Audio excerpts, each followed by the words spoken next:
Je vais commencer. Ravi de faire votre connaissance à tous. Mon nom est Dorian Kartolovski. Je suis directeur conseil chez Dayton. Puis aujourd'hui, on voulait faire un petit webinaire en français sur l'évolution du CDAE qui va devenir CDAE IA. La présentation que j'ai devrait durer à peu près 45 minutes. Donc, j'ai gardé un 15 minutes à la fin pour toutes les questions. Vous devrez être en mesure de pouvoir poser vos questions directement dans le chat à droite de l'écran. Donc, vous avez soit la section chat, sur la section questions. Donc, si vous mettez vos questions au fur et à mesure, à la fin de la présentation, je vous prendrai le maximum que je puisse.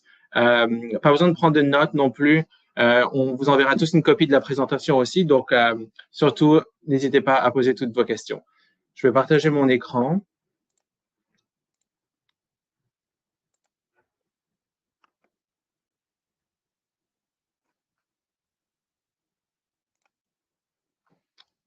Parfait. Donc, le but du webinaire d'aujourd'hui, c'est un peu de passer au travers du CDAE puis vous expliquer les évolutions qui ont été mises en place par Revenu Québec puis qui vont s'appliquer sur les exercices financiers qui ont commencé depuis le 1er janvier 2025. Comme on a un grand nombre de participants aujourd'hui, je voulais être sûr de pouvoir aussi passer sur une revue du programme original. Donc, j'ai découpé la présentation en 7 sections. Je vais quand même passer à travers le CDAE original. Donc, beaucoup d'entre vous sûrement connaissent déjà ces critères-là, mais comme beaucoup s'appliquent toujours au niveau du CDAE IA, c'est important de les rappeler. Donc, on va parler des critères relatifs aux services puis aux activités ainsi qu'aux employés, le calcul puis le taux du crédit du CDAE jusqu'à la fin 2024, le processus d'application complet de A à Z puisque celui-ci ne change pas, puis ensuite les changements spécifiques au nouveau CDAE IA. Puis à la fin, je vais finir juste par un petit calcul comparatif pour mettre ça en perspective pour que tout le monde puisse comprendre l'impact financier potentiel sur leur demande de CDAE. Donc, pour ceux pour qui le CDAE est tout à fait nouveau, le crédit d'impôt pour le développement des affaires électroniques, en fait, c'est un crédit québécois qui est réservé aux sociétés qui sont spécialisées puis établies au Québec. Ces entreprises-là doivent exercer des activités innovantes puis à forte valeur ajoutée dans le secteur des TI. Pour être une société admissible, il faut être une société qui a un établissement permanent au Québec ou exploiter une entreprise du secteur des technologies de l'information pendant une année d'imposition donnée. Les sociétés qui sont exclues sont les sociétés qui sont exonérées d'impôts et les sociétés d'État ou qui ont une filiale détenue en totalité par une société d'État. Pour pouvoir demander le crédit CDAE, en fait, il faut au préalable obtenir des certificats d'investissement Québec, donc 2 certificats, un certificat d'admissibilité de la société et un certificat pour chacun des employés relativement auxquels elle demande le crédit d'impôt. Donc, pour obtenir le certificat de l'entreprise, il faut d'abord répondre aux critères, certains critères relatifs aux activités et aux services de cette entreprise-là. Donc, pour qu'une entreprise québécoise dans le secteur des TI soit admissible, il faut qu'elle réponde à la définition d'entreprise électronique en fonction des produits qu'elle commercialise. Donc, la définition des affaires électroniques, selon le Guide d'investissement au Québec, c'est défini comme un mode de fonctionnement qui consiste à transformer les principaux processus commerciaux d'une autre entreprise en y intégrant des technologies Internet ou autres technologies de réseau. Donc, si on veut prendre 2 exemples très simples pour comprendre un peu qu'est-ce qui rend une entreprise éligible, si on parle de Shopify, que tout le monde connaît, donc c'est une plateforme B2B qui transforme la manière dont les commerçants gèrent leurs ventes en ligne, l'inventaire, le service à la clientèle et les paiements, le tout de manière numérique et interconnectée. Ce que ça veut dire, c'est que Shopify offre une solution technologique à d'autres entreprises, puis cette solution-là permet à leurs clients de changer la manière dont eux font leurs opérations. Un autre exemple que tout le monde connaît aussi, c'est Salesforce. Donc, si Salesforce était une entreprise avec un bureau au Québec, c'est une plateforme infonuagique qui numérise puis automatise les processus d'affaires essentiels comme la gestion relations clients, les pipelines de vente, l'automatisation du marketing, l'analytique et la production de rapports. Donc, encore une fois, Salesforce ne vend que aux entreprises et cet outil-là technologique qui est utilisé par les autres entreprises a un impact très important sur la manière dont elles opèrent à l'interne. Donc, ce qui est important de noter pour ceux qui ne sont pas familiers avec ça, c'est que l'admissibilité des revenus, donc pour savoir si les activités de la société sont éligibles, est déterminée par produit ou par catégorie de revenus. Ça veut dire que si Shopify avait leur plateforme B2B puis il y avait d'autres produits, il faudrait qu'on regarde chacun des autres produits qui sont commercialisés par l'entreprise. Donc, pas forcément que 100% des revenus de l'entreprise ou 100% des opérations de l'entreprise soient liés à cette plateforme-là. Donc, en fait, il y a deux critères de calcul de revenus. Il y a le critère de 75% puis le critère de 50%. Ce que ça veut dire, c'est que lorsqu'on regarde les états financiers d'une entreprise pour une année financière donnée, il faut qu'on catégorise tous les types de revenus de l'entreprise, puis il faut pouvoir prouver que 75% du revenu brut de l'exercice financier tombe dans une des catégories de la liste de gauche et 50% tombe d'une des catégories de la liste de droite. La catégorie de la liste de droite sont inclus dans la liste de gauche, c'est les mêmes types de catégories, mais ça veut dire qu'il y a une emphase principale sur ce type de catégorie-là. Si je passe d'abord sur la catégorie de 50% de revenus, vous voyez que dans les 6 codes qui sont proposés, on a éditeur de logiciels, éditeur de jeux vidéo, conception de systèmes informatiques, conception de jeux vidéo, service de placement de personnel temporaire, puis organisation de gestion de personnel professionnel. Donc, si on repart sur l'exemple de Shopify ou Salesforce, fait, ce que eux développent rentre dans la catégorie 541, 514, qui est la conception de systèmes informatiques. Puis, c'est là où 90% des gens qui vont réclamer le CDAE tombent. C'est-à-dire qu'ils ont développé une solution technologique à l'interne, puis ils la vendent en modèle SaaS ou sur des différents types de modèles de revenus, mais ce sont des systèmes informatiques propres à leur entreprise. Donc, il faut qu'on puisse montrer qu'au moins 50% des revenus d'entreprise rentrent dans ce type de catégorie-là.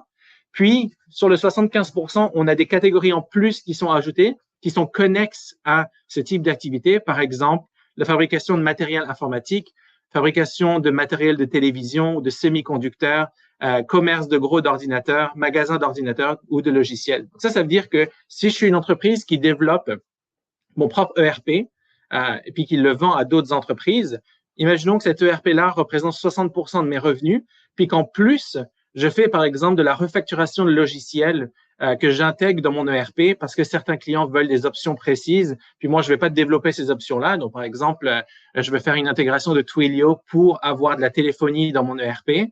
Bon, ben, les revenus liés à la refacturation de Twilio, eux, ne seraient pas considérés comme du 541, 514 parce que c'est pas moi qui ai fait la conception de ce système-là. Par contre, ils seraient considérés comme magasin d'ordinateurs ou de logiciels parce que c'est de la revente de logiciels, donc ça rentre dans le code 449212. Donc, quand on fait une analyse de revenus, ce qu'on va faire, c'est qu'on va regarder à la fois le journal de vente de l'entreprise, puis regarder toutes les entrées de revenus par client, puis regarder aussi le type de service qui est offert, si c'est du service informatique ou si c'est juste, par exemple, de la facturation en modèle SaaS. Puis, on va aussi regarder les balances de vérification de l'entreprise pour voir les différents codes de revenus. Dans un monde idéal, au niveau comptable, c'est sûr qu'on aimerait que les balances de vérification soient le plus détaillées possible, que la catégorisation soit suffisamment granulaire, mais ça, c'est à la décision de l'entreprise de définir les codes ou les comptes pour leur balance de vérification. Si vous travaillez dans une entreprise où vous avez pour habitude de catégoriser tous vos revenus dans un seul code de revenus ou un seul compte de balance de vérification, c'est sûr que là, c'est plus compliqué de démontrer ce critère-là. Et donc, c'est là où on va rentrer plus au niveau du journal des ventes et des entrées individuelles de revenus. Il y a une note, par contre, par rapport à ces revenus-là, ce sont les codes 561320 puis 561330 qui sont liés au placement de personnel. Le placement de personnel, c'est-à-dire que vous travaillez dans une entreprise de services informatiques où vous aidez deux entreprises à concevoir leur propre système de réseau. Et ce que vous faites, c'est que vous allez placer des ingénieurs dans leur entreprise pour le faire. Donc, ce type d'activité-là est éligible au CDAE. Néanmoins, il y a une restriction que vous ne pouvez pas dépasser 50% des revenus bruts à travers ces codes-là. Donc, même s'ils sont inclus et que vous devez avoir minimum 50% du revenu brut et que ce code-là est inclus dedans, vous, en fait, ne pouvez pas avoir 50% ou plus. Sinon, là, vous rentrez dans une autre catégorie d'entreprise. Puis, Investissement Québec et Revenu Québec considèrent que la nature même de l'entreprise n'est pas suffisamment, ne répond pas suffisamment à la définition des affaires électroniques. Donc, si vous faites ce genre d'activité-là, il faut toujours faire un peu attention. Comment est-ce qu'on définit du placement de personnel versus du service conseil TI, par exemple? Investissement Québec va regarder au niveau des ententes de services que vous avez avec vos clients, puis voir plusieurs choses. Ils vont premièrement regarder si les ententes de service incluent le nom des gens qui vont effectuer les travaux ou le service de conseil TI. Si cela inclut les noms des ingénieurs, ça veut dire que votre client a un certain pouvoir sur la personne qu'il peut utiliser comme travail. La deuxième chose, ils vont regarder le lieu de travail des gens dans votre entreprise. Donc, si jamais vous envoyez votre personnel physiquement dans les bureaux de vos clients, eux, ils considèrent que c'est du placement de personnel. Et la troisième, c'est au niveau du contrôle du développement informatique, c'est-à-dire qui s'occupe de faire la gestion directe des travaux informatiques. Est-ce que les milestones sont mis en place par vous ou par vos clients? Donc, si c'est vos clients qui ont le contrôle sur le développement, tout ça, ça va être considéré comme de la gestion ou du placement de personnel. Donc, si on regarde le journal de vente ou vos balances de vérification, puis on essaie de traduire le revenu de 50 ou 75%, il y a quand même certaines restrictions en plus des codes que j'ai indiqués. La première restriction, c'est au niveau du bénéficiaire ultime. Donc, vous devez être une entreprise qui fait du B2B, qui vend à d'autres entreprises, mais une des restrictions, c'est que le bénéficiaire ultime de votre solution technologique doit être une personne, une société de personnes qui n'a aucun lien de dépendance avec vous. Ça veut dire que vous ne pouvez pas avoir des revenus qui proviennent de vos compagnies associées. Okay? Si vous faites que de la vente à vos filiales ou à votre compagnie sœur, par exemple, c'est pas un revenu qui est admissible. Ou si jamais vous vendez à une filiale ou à une compagnie associée, il faut pouvoir prouver que les services qui sont liés à cette application sont utilisés exclusivement à l'extérieur du Québec. Donc, par exemple, si vous êtes une entreprise au Québec qui développait un POS pour les hôtels, puis que là, vous avez aussi une présence aux États-Unis, vous avez une autre entité aux États-Unis, puis pour une question de branding, vous décidez de vendre tout votre solution à votre entité américaine, puis ensuite, c'est elle qui va s'occuper de revendre à tous vos clients. Parce que cette application-là, elle est utilisée exclusivement en dehors du Québec, c'est revenu, même si au niveau comptable, sur papier, ça apparaît comme de l'interco interne, ce sera considéré comme un revenu éligible. Mais il faut pouvoir montrer que le bénéficiaire ultime à la fin est soit pas lié avec vous, soit à l'extérieur du Québec. Okay. Au niveau de l'exclusivité à l'extérieur du Québec, il y a une petite nuance qui dit qu'en fait, même s'il y a une petite utilisation au Québec par une compagnie qui est liée à la vôtre, si on peut démontrer qu'elle est négligeable par rapport à l'utilisation globale de l'application, alors on peut considérer que ce type de revenu-là est éligible. Okay. Puis la dernière restriction, c'est au niveau de l'incorporation dans un bien. Donc, c'est sûr que dans les exemples que j'ai donnés de Shopify et puis Salesforce, vous voyez bien que c'est des solutions informatiques qui sont vendues. Il y a une restriction que la solution technologique que vous vendez ne peut pas être intégrée dans un bien physique qui est destiné à la vente. Sinon, cette solution-là n'est pas considérée comme répondant à la définition d'affaires électroniques. Par exemple, je donne un exemple un peu bizarre, mais si vous développez un outil qui est ensuite intégré dans un microscope électronique, puis que vous vendez ce microscope-là à d'autres entreprises, vous pourriez me dire, toute la portion logicielle d'intégration dans ce microscope électronique-là, ça permet de faire fonctionner le microscope, puis ensuite il est vendu à des entreprises qui, elles, l'utilisent dans leurs opérations. Parce que cette solution technologique-là, elle est intégrée dans l'objet physique, puis c'est cet objet-là qui est vendu, mais pas la solution technologique, le logiciel, alors ça rend le type de revenu inéligible. Enfin, il y a une autre restriction sur le minimum d'emploi. Je pense que tout le monde est au courant de cette restriction-là. Pour pouvoir être éligible, donc une fois que les revenus sont attestés, on regarde le nombre d'emplois. Il faut qu'on ait au minimum 6 employés admissibles pendant toute l'année d'imposition visée. Donc, cela veut dire qu'au niveau des gens, des développeurs informatiques qui font le développement de vos solutions informatiques, cela doit être à l'emploi pendant toute l'année, puis il en faut au moins 6. Si jamais vous commencez votre exercice financier à 6 personnes, puis que vous faites des licenciements ou une personne démissionne, un arrêt maladie de longue durée, mais il y a des exceptions à ça. C'est-à-dire qu'Investissement Québec peut quand même délivrer un certificat si on est capable de démontrer qu'il y avait une incapacité hors de notre contrôle à respecter l'engagement. Donc, c'est-à-dire si vous avez une démission d'employé, puis vous n'êtes pas capable de de combler le poste vacant, ou vous avez un arrêt maladie longue durée, puis vous tombez à 5 employés éligibles. En général, Investissement Québec vous demande vous demande de remplacer l'employé dans un délai raisonnable, c'est-à-dire moins de 1 an, pour pouvoir démontrer qu'on reste éligible. Il y a une seule exception à cette règle-là, c'est les nouvelles entreprises de Québec. Donc, si vous êtes une entreprise en démarrage qui a moins de 2 ans d'incorporation, vous pouvez quand même être éligible sur une année où vous basculez à 6 employés éligibles. Ça veut dire que, par exemple, j'ai incorporé une nouvelle entité au début 2024, puis en 2024, il y avait 3 employés. 2025, j'ai embauché 3 développeurs de plus au 1er juillet, puis là, il y en a 6. Techniquement, dans le guide, vous ne pourriez commencer à réclamer le CDAE qu'à partir de 2026, parce que au 1er janvier 2026, j'aurai 6 développeurs éligibles. Cette règle-là dit que vu que moi, je me suis incorporé qu'en 2024, techniquement, Investissement Québec va m'autoriser à réclamer le CDAE en 2025, mais uniquement à partir du 1er juillet. Donc, même les gens qui étaient là entre le 1er janvier et le 30 juin, leur salaire ne sera pas éligible. Ce sera seulement les salaires à partir du 1er juillet pour les 6 employés qui permettra d'aller réclamer le crédit d'impôt. Dans ces cas-ci, en général, on attache juste une lettre d'explication en plus au dossier pour pouvoir expliquer et faire la demande de nouvelles entreprises au Québec. Donc, ça, c'était les critères qui permettent de définir si l'entreprise est éligible. Ensuite, on regarde les critères par rapport aux employés. Comment est-ce qu'on définit que ces 6 employés minimum sont éligibles pour la demande de crédit d'impôt? Donc, un employé admissible doit répondre à 2 critères. Le premier, c'est il faut que ce soit un travailleur à temps plein, c'est-à-dire au moins 26 heures par semaine sur une période prévue minimale de 40 semaines. Ça, ce que ça veut dire, c'est si vous embauchez des stagiaires, ils ne sont pas éligibles au CDAE parce que souvent la durée du stage est moins que 40 semaines. Donc, on parle vraiment de postes temps plein à durée indéterminée.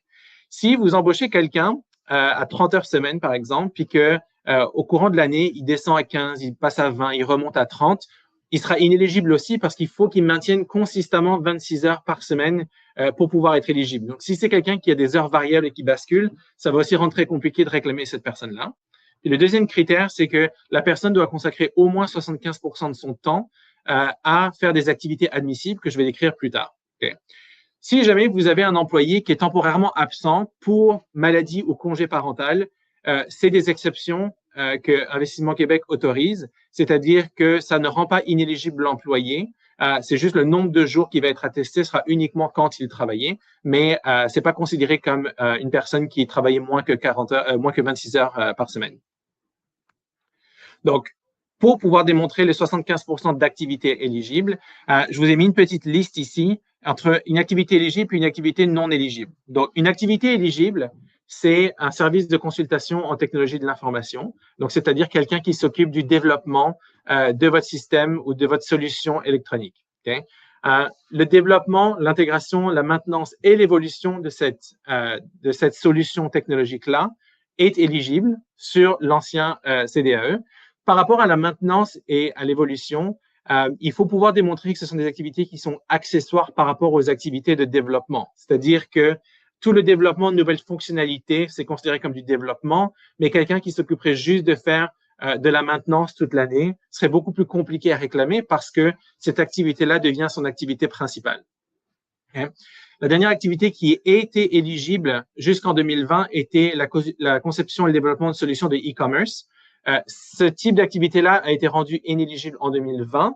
Par contre, si vous développez votre propre solution informatique puis que vous avez de manière connexe des activités de commerce électronique, ces activités-là peuvent être considérées admissibles quand même.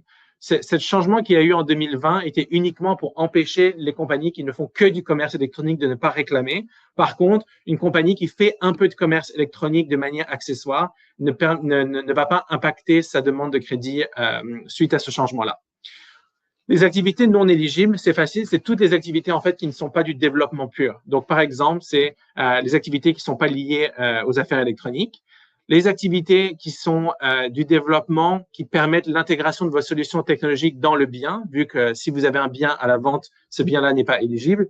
Tout ce qui sont des activités d'exploitation pure de votre solution d'e-business, de CDAE. Par exemple, vous avez votre ERP que vous avez développé, puis vous avez une personne qui est juste là pour traiter les paiements de vos clients. Ben, cette personne-là, elle fait juste de l'exploitation de la solution. Elle n'est pas en train de faire du développement pour améliorer la solution. De manière connexe, tout ce qui est de la gestion pure de votre solution électronique, c'est-à-dire tous ceux qui juste l'utilisent de manière courante sans rien faire au niveau d'amélioration continue. Toutes les activités d'installation de matériel. Donc, si dans le cadre de votre solution, vous devez physiquement aller installer des serveurs ou d'autres matériels informatiques chez vos clients, ben, le temps passé par une personne à faire cette installation-là n'est pas éligible. Toutes les activités de formation, que ce soit des formations internes pour vos développeurs ou de la formation que vous donnez à vos clients, ne sont pas des activités éligibles. Puis toutes les fonctions administratives de documentation. Et puis ensuite, évidemment, tout ce qui est au niveau marketing, puis au niveau juste de l'hébergement des données et tout ce qui est au niveau de contenu qui n'est pas considéré propre pour le gouvernement, c'est-à-dire des contenus qui encouragent la violence ou le sexisme, tout ce type-là d'activité ne serait pas éligible.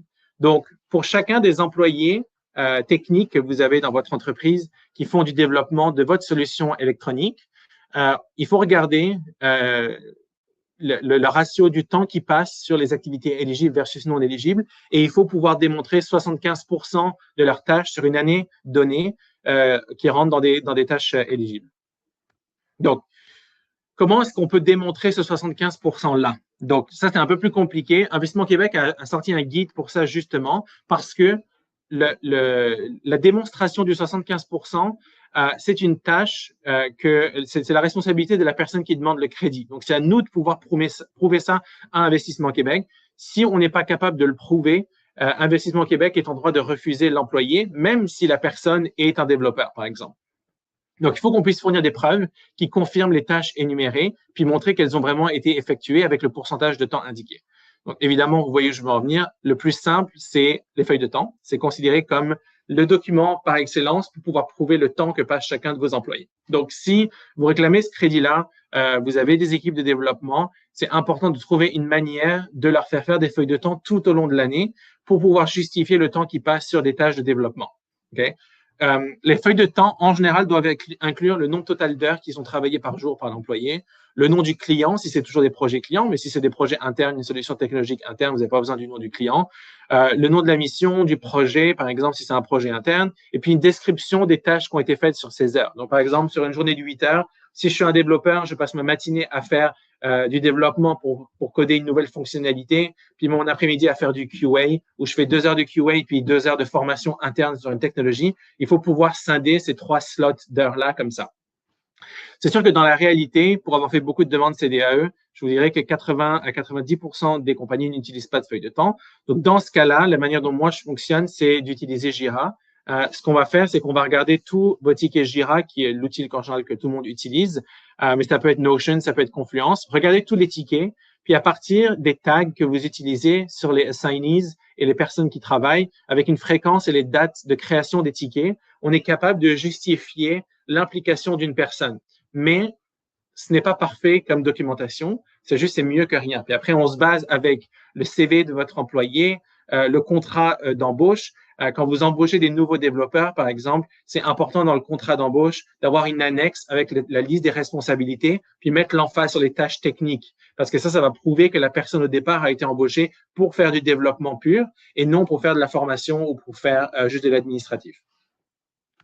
Okay.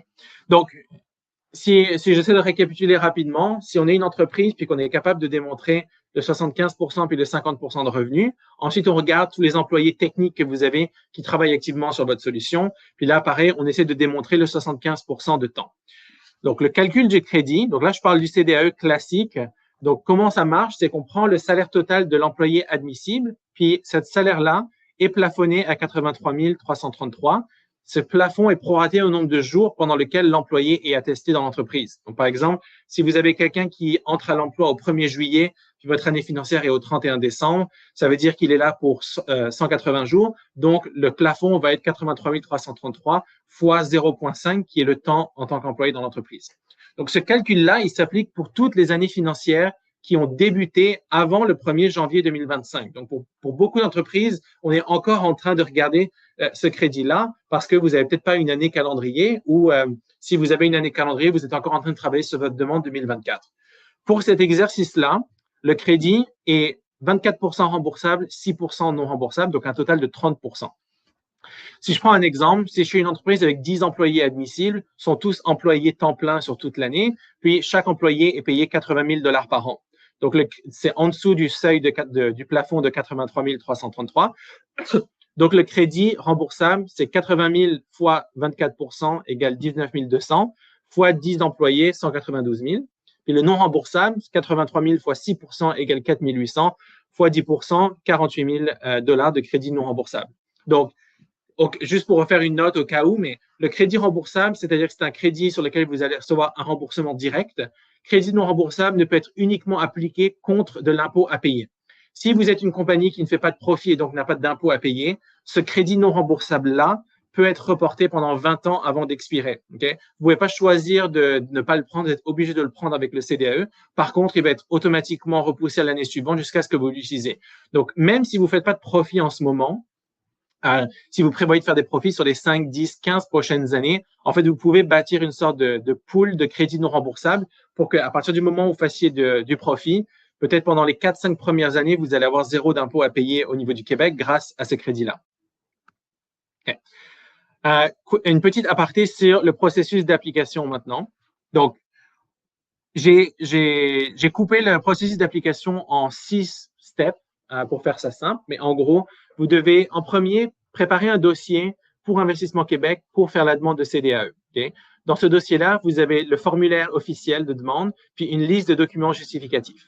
Ensuite, une fois que ce dossier-là est prêt, il faut demander à Investissement Québec un lien ShareFile pour pouvoir soumettre les documents de manière sécuritaire. Alors, en général, vous recevez le lien dans la journée même. Puis quand vous soumettez tous les documents en ligne, en niveau de 5 jours ouvrables, vous allez recevoir une attestation de réception d'Investissement Québec pour vous dire que votre dossier a bien été reçu. Investissement Québec va traiter la demande, puis en général, le délai est de 3 mois.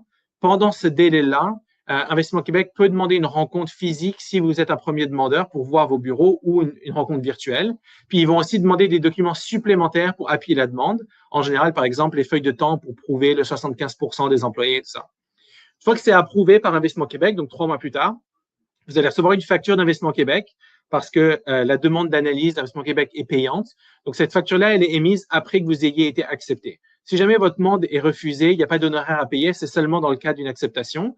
Puis, vous devez payer cette facture-là pour pouvoir recevoir vos certificats d'Investissement Québec. Une fois que vous recevez les certificats, ça va vous permettre de préparer les formulaires d'impôt qui vont ensuite être soumis à Revenu Québec. Puis, le traitement au niveau de Revenu Québec pour recevoir le crédit, c'est environ 6 mois. Mais vous pouvez aussi vous faire auditer par Revenu Québec comme toute soumission d'un retour d'impôt. Donc, en fait, dans les meilleurs délais, le délai de traitement pour recevoir le CDAE, c'est 9 mois. Okay.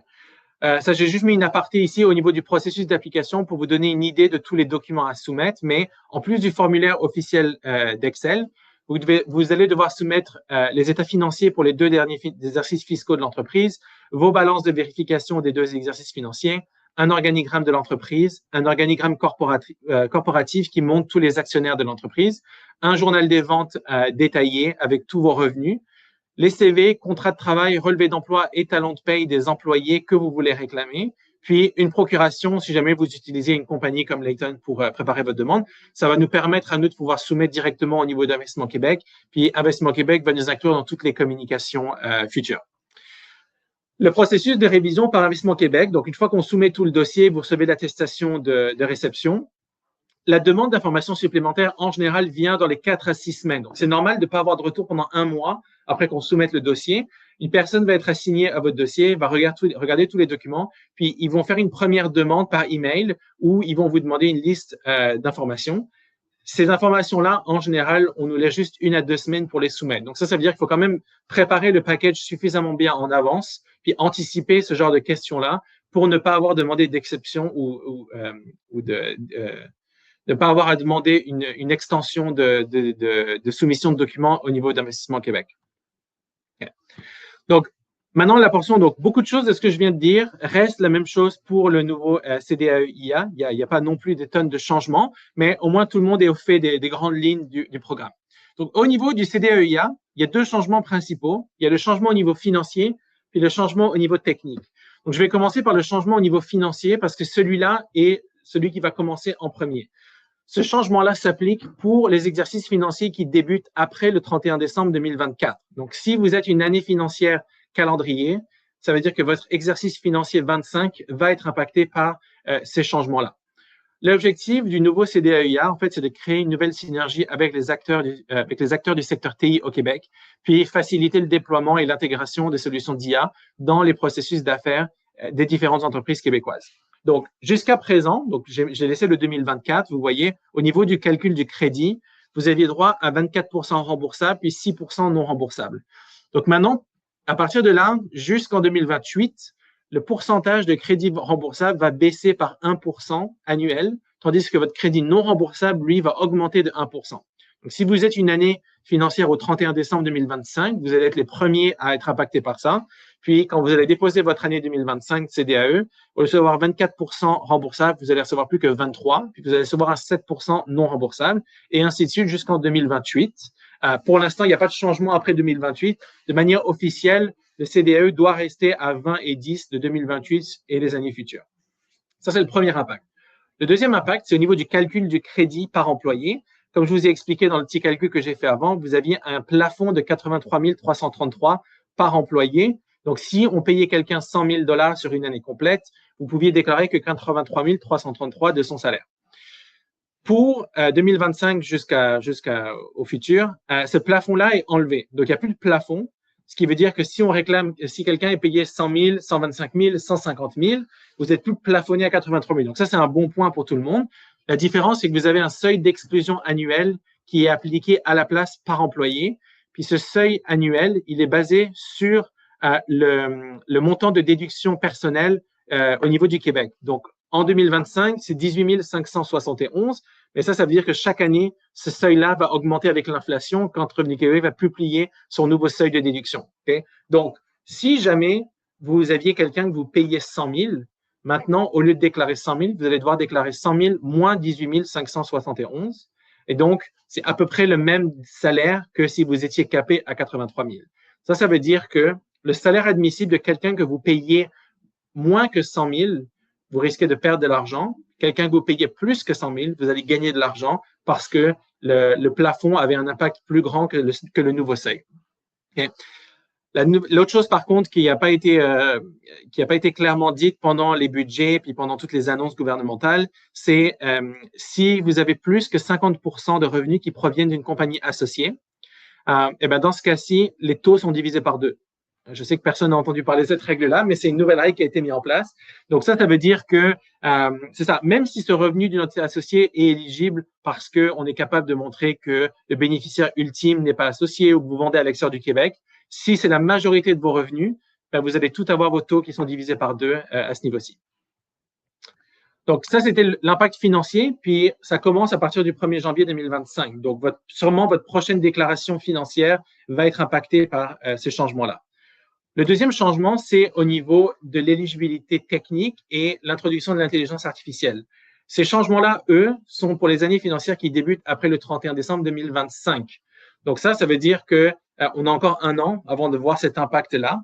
Ça permet aux gens de s'adapter justement parce que c'est un impact qui est plus majeur que l'impact des taux. Donc, avant de vous expliquer la différence au niveau technique, j'ai juste rajouté la définition de l'intelligence artificielle selon le programme parce que c'est là-dessus que les vérificateurs d'Investissement Québec vont se baser pour déterminer l'éligibilité. Donc, pour eux, l'intelligence artificielle, c'est un domaine de l'informatique qui est destiné à la conception de systèmes capables d'exécuter des tâches qui requièrent habituellement l'intelligence humaine, comme par exemple la reconnaissance vocale, la compréhension du langage naturel, la prise de décision et la résolution de problèmes. Donc, les solutions d'intelligence artificielle sont conçues pour améliorer l'efficacité, réduire les erreurs humaines et offrir des solutions personnalisées aux entreprises. Une solution d'IA, c'est une application ou un logiciel qui utilise des technologies avancées telles que l'apprentissage automatique, les réseaux neuronaux pour accomplir des tâches spécifiques. Puis ces outils que vous développez permettent d'automatiser des processus commerciaux, analyser de grandes quantités de données, fournir des recommandations basées sur des algorithmes d'apprentissage automatique et offrir des expériences personnalisées aux clients. Okay? Donc ça, c'est la base sur laquelle ils vont faire l'analyse. Si on devait résumer, les solutions d'intelligence artificielle qui seront les solutions éligibles à partir de 2026 vont être des solutions technologiques qui permettent de faciliter la prise de décision, résoudre des problèmes, augmenter la productivité et permettre aux employés de se concentrer sur des tâches à plus forte valeur ajoutée qui sont indispensables pour les entreprises qui cherchent à améliorer leur performance. Okay. Donc, une fois qu'on part de ça, comment est-ce qu'ils vont attester si les activités de l'entreprise rentrent dans ce nouveau cadre de l'intelligence artificielle? Premièrement, l'intégration de l'intelligence artificielle doit être faite de manière significative. Ça veut dire que l'intelligence artificielle va devoir jouer un rôle important dans votre solution et apporter une réelle valeur ajoutée, comme par exemple une amélioration de l'automatisation, une personnalisation plus poussée ou une optimisation des processus existants. Donc, il va falloir pouvoir démontrer comment vous faites de l'intégration d'IA dans votre solution technologique, puis quelles sont les conséquences au niveau de la valeur ajoutée sur votre vente pour vos clients. Okay? Maintenant, vu il parle beaucoup du mot valeur ajoutée, parce qu'ils veulent se focuser sur les tâches à valeur ajoutée, le premier point que j'ai mis, les activités d'entretien, de maintenance et d'évolution ne seront plus considérées comme du développement et donc ne seront plus admissibles. Ils considèrent que les activités d'entretien, maintenance, évolution ne seront pas considérées comme des activités à valeur ajoutée, notamment la maintenance puis la gestion continue des systèmes existants pour assurer qu'ils restent opérationnels. Si on devait traduire ce mot-là dans le guide, ça veut dire que votre administrateur réseau qui s'occupait d'assurer la disponibilité de votre réseau à vos clients, il sera plus éligible maintenant parce que tout ce qu'il fait, c'est s'assurer que votre réseau reste opérationnel. Votre support technique qui faisait juste la maintenance puis qui répondait au ticket de niveau 2, ben, lui non plus, il sera plus éligible parce qu'il fait juste de la maintenance. Donc là, on parle vraiment des développeurs back-end, full stack, front-end, designer qui ont vraiment une valeur ajoutée sur l'évolution. Alors, c'est sûr que quand j'ai appelé Investissement Québec, je leur ai demandé comment est-ce que vous définissiez évolution parce que si j'ai une solution technologique version 1 puis que j'essaie de release une version 2, oui, en fait, je me base sur mon stack technologique de ma version 1, puis je le fais évoluer, puis peut-être que ça prend de faire des mises à jour de certains firmware, de certaines librairies et tout ça. C'est de l'évolution. Investissement Québec m'a dit, en gros, ça va être une analyse au cas par cas, puis d'essayer de comprendre est-ce que l'évolution demande un investissement significatif de développement ou est-ce que c'est juste faire une mise à jour du système en faisant 2-3 clics sur un ordinateur. Donc là, c'est là où ça va être un peu plus compliqué à démontrer. Donc, au fin de ce nouveau CDAE IA, une activité qui est principalement liée aux affaires électroniques qui intègre des fonctionnalités d'IA de manière significative consiste à incorporer des capacités basées sur l'IA dans les systèmes, logiciels ou processus et utilisées par une entreprise dans le but d'automatiser, optimiser ou enrichir ses activités. Donc là, c'est l'expression manière significative qui pose problème parce que c'est une évaluation subjective, il n'y a pas de quantification possible. Donc, il faut qu'on puisse juste démontrer que cette intégration-là a un impact important ou notable sur votre solution. Okay? Donc, dans la présentation de votre demande, à partir de 2026, il va vraiment falloir, puis on n'a pas encore les formulaires officiels à remplir, mais moi, ce que j'assume, c'est qu'il va y avoir une nouvelle page spécifique ou une nouvelle boîte pour expliquer l'impact de l'IA sur l'évolution de votre plateforme, puis comment ça a une valeur ajoutée pour vos clients. Okay? Donc, si je veux clarifier, il y a quelques exemples qui ont été publiés sur maintenance, évolution, qui ne seront pas considérés comme éligibles à partir de 2026. Par exemple, correction des anomalies. Donc, l'entretien qui inclut la correction des erreurs ou des dysfonctionnements qui apparaissent dans un système en production ne seront plus une activité éligible. Ce sera considéré comme de la maintenance pure. Okay?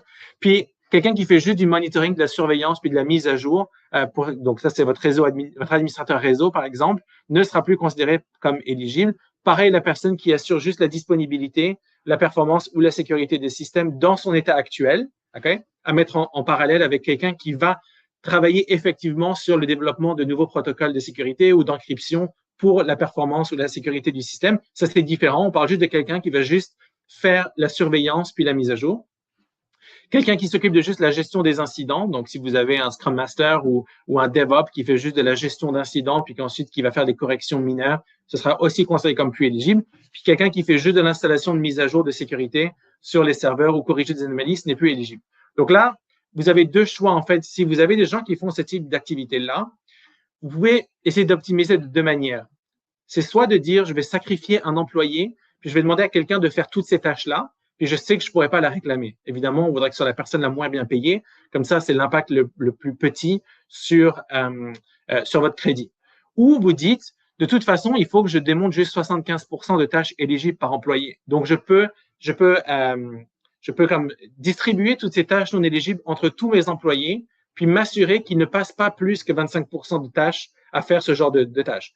Si vous prenez ça, évidemment, potentiellement, vous pouvez toujours réclamer tout le monde, mais le danger, c'est qu'il faut pouvoir le justifier de 75%. Donc là, ça veut dire qu'il faut avoir des bonnes feuilles de temps pour montrer parce que vous prenez plus de risques au niveau de ce type de demande-là. Les deux marches, c'est vraiment voir le niveau de risque que vous avez puis à quel point votre documentation interne est solide pour pouvoir démontrer le type de tâches que font chaque employé. Puis pour finir, je voulais juste faire un petit calcul comparatif pour vous montrer. Okay? Donc, j'ai pris un exemple très facile, okay, pour que tout le monde puisse comprendre. Si mon entreprise se finit au 31 décembre, Okay? Donc là, j'ai fait le 2024 avec l'ancien CDAE, puis le 2025 avec le nouveau CDAE. Donc là, je suis pas encore en train de regarder les critères techniques, c'est juste l'impact financier. Donc, j'ai 6 employés éligibles. Ils sont là toute l'année. J'en ai 2 qui sont payés 60 000, 2 qui sont payés 100 000, puis 2 qui sont payés 125 000. Comme ça, j'en ai 4 qui sont au-dessus du seuil, puis 1 qui est en dessous du plafond et 2 qui sont en dessous du plafond. Donc, la masse totale salariale, elle est de 570 000. En 2024, j'ai un plafond de 83 333 par employé. Ils sont tous là employés toute l'année. Donc, mes salaires éligibles, ce serait 2 fois 60 000 plus 4 fois 83 000. Ceux qui sont payés 100 000 et 125 000 sont capés à 83 000, ce qui fait que le total de mon salaire éligible est de 453 332. Puis en 2024, j'ai droit à 24 remboursable, soit 108 000, puis 6 non remboursable, soit 28 000. En 2025, on assume que je n'ai pas augmenté mes salaires, j'ai la même masse salariale de 570 000. J'ai plus de plafond, okay? Mais j'ai un seuil de 18 571 par employé. Donc là, mon salaire éligible, c'est mon 570 000 moins 6 fois 18 571, ce qui fait qu'il me reste 458 000 de salaire éligible. Mais par contre, en 2025, je n'ai plus que 23 de remboursable. Donc maintenant, j'ai 104 266 versus 7 de non remboursable à 31 733. Donc, vous voyez qu'en fait, bon, là, dans ce cas-ci, l'impact, il est très minime parce que j'ai quand même 4 employés qui étaient au-dessus du seuil. Ceux qui sont payés 100 000, c'est à peu près kiff-kiff par rapport à l'ancien modèle. Ceux qui sont payés 125 000 me ramènent plus. Par contre, ceux qui sont payés 60 000 me ramènent moins. Donc, c'est un peu ce système-là. Ce qu'il ne faut pas oublier, c'est que ce seuil de 18 571 va augmenter chaque année avec l'inflation. Donc là, il y a juste le seuil de 2025 qui a été publié. Et quand on va arriver près de Noël, ils vont publier celui de 2026. Puis vous allez voir que ce seuil-là, en fait, si vous ne voulez pas avoir d'impact, il va falloir augmenter vos salaires avec au minimum l'inflation de manière annuelle pour s'assurer que l'impact est annulé par l'augmentation de ce seuil-là.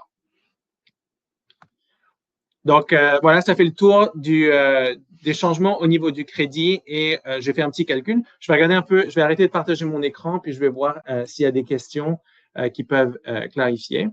OK, quelqu'un m'a demandé la définition du salaire. Donc, le salaire éligible, c'est le salaire brut qui est versé à votre employé. Ça n'inclut pas la portion employeur, c'est-à-dire salaire de base, avantages provinciaux, donc incluant l'assurance maladie au niveau du Québec, et les bonus aussi sont inclus. Okay? La seule restriction que vous avez, c'est au niveau des employés qui sont actionnaires de l'entreprise. En fait, vous n'avez pas le droit de réclamer le crédit d'impôt pour une personne qui est actionnaire à 10 ou plus.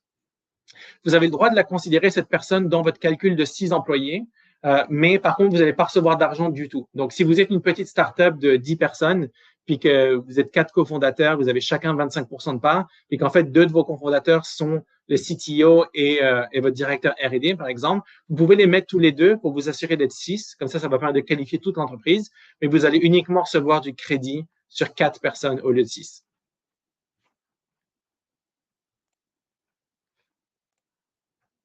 Je ne sais pas s'il y a d'autres questions. Je regarde juste s'il y a d'autres questions.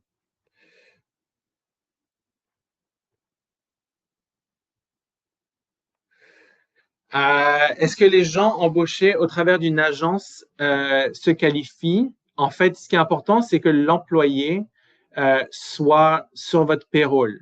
Donc, il faut que ce soit votre employé à vous. Si vous êtes passé par un chasseur de tête, ça n'a aucun impact du tout. Par contre, si vous êtes dans un programme où techniquement, il n'est pas sur votre payroll, donc vous ne faites pas de R1 à la fin de l'année, là, ça ne marche pas. Il faut que la personne ait un relevé 1 pour qu'il soit officiellement votre employé, puis qu'on puisse prouver qu'il soit physiquement au Québec, oui.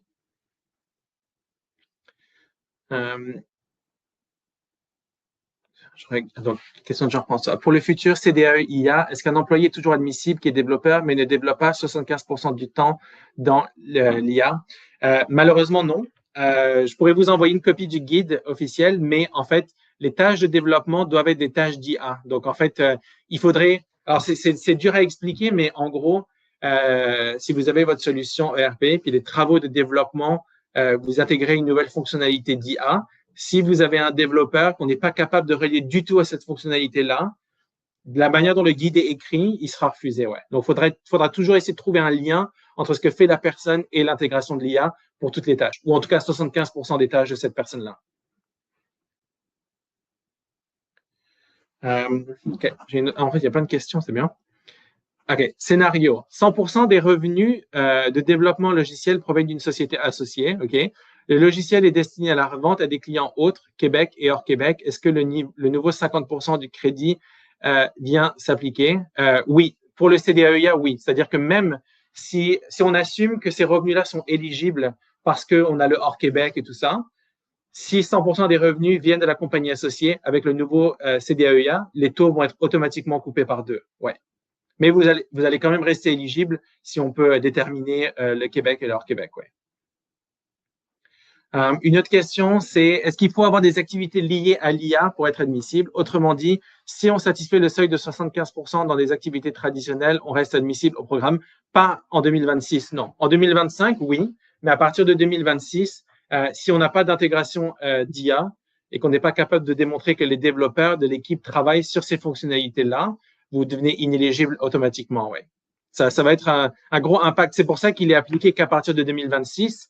C'est pour encore laisser quasiment 1 an et demi aux gens le temps de s'adapter puis planifier un roadmap technologique de comment ils vont faire cette intégration-là.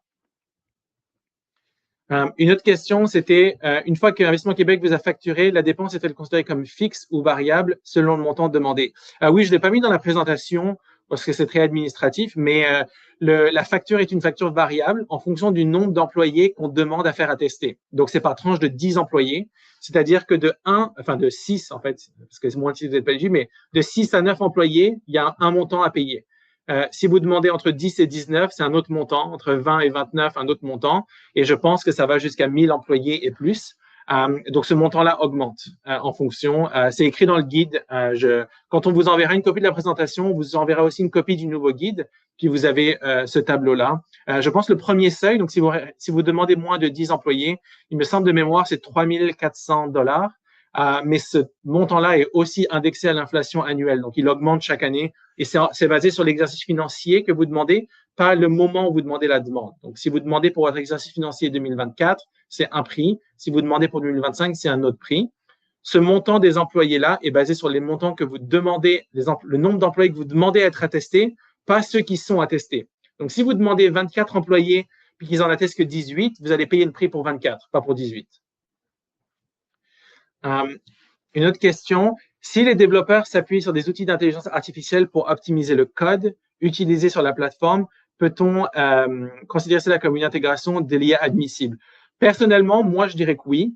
Le programme n'est pas fait pour que les gens commencent à développer leur propre solution d'IA, on s'entend. C'est quand même moins restrictif que ça. On parle vraiment de l'intégration et l'implémentation d'IA dans votre solution.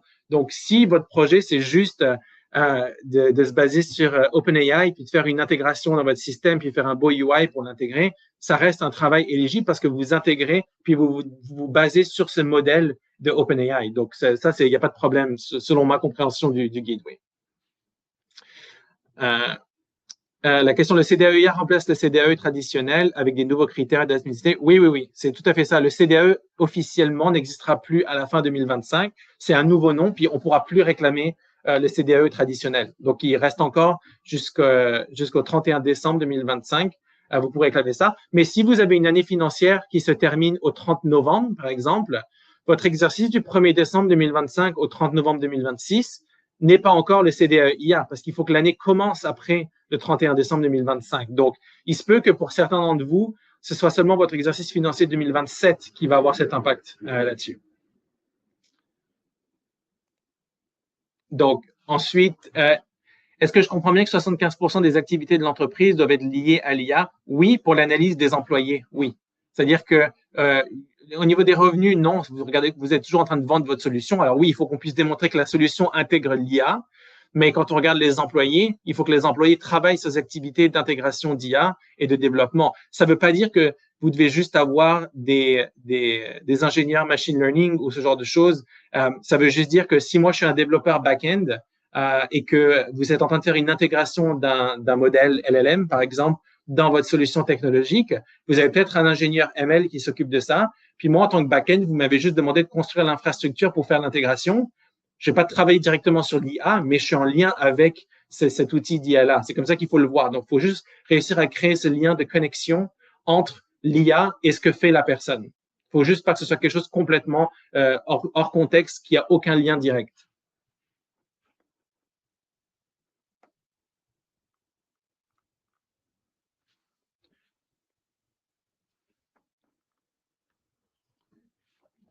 Est-ce que vous avez d'autres questions?